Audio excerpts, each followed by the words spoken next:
বিশ্বকাপের মঞ্চে অবশেষে সাম্বা ঝড় স্কটল্যান্ডকে ৩-০ গোলে উড়িয়ে দিয়ে শেষ ১৬ নিশ্চিত করেছে ৫ বারের বিশ্ব চ্যাম্পিয়ন ব্রাজিল। আর এই জয়ের সবচেয়ে বড় নায়ক ভিনিসিয়াস জুনিয়র।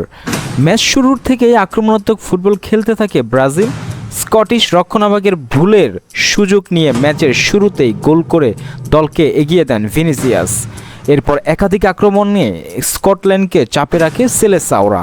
প্রথমার্ধের ইনজুরি টাইমে ব্রুনো গিমারাইসের নিখুঁত ক্রস থেকে দুর্দান্ত হেঁটে নিজের দ্বিতীয় গোলটি করেন ভিনি। দ্বিতীয়ার্ধেও থামেনি ব্রাজিলের দাপট। ৬০ মিনিটে ম্যাথিউসের কুনহার গোলে ব্যবধান দাঁড়ায় ৩-০ গোলে।